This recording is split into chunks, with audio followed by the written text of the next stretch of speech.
ભગવાનમાં સામર્થ્ય અપાર છે, માટે એને આપણે બધાએ ભજીએ છીએ એમ નહીં, પણ સામર્થ્યની સાથે એ પરમાત્મામાં સંવેદના અપાર છે. એ ભગવાનને આપણે દયાનો દરિયો કહીએ છીએ. એ પરમાત્માને આપણે કરુણાનો સાગર કહીએ છીએ.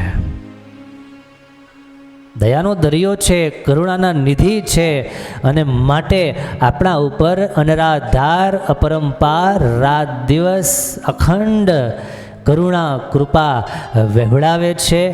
માટે આપણે એને યાદ કરીએ છીએ, માટેનું ભજન કરીએ છીએ, માટે આપણને એમાં સહેજે સહેજે પ્રેમ થાય છે. તો ભગવાનનું આ ચરિત્ર આપણને સમજાવે છે, શીખવાડે છે.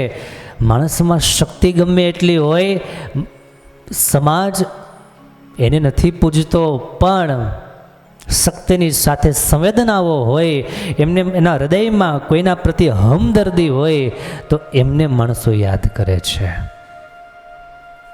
બાકી રૂપિયો પાર વગરનો હોય, પણ સહેજ પ્લેન ક્રેશ થાય, અકસ્માત થાય અને ઘડીના ભાગમાં હતા નહોતા થઈ જાય.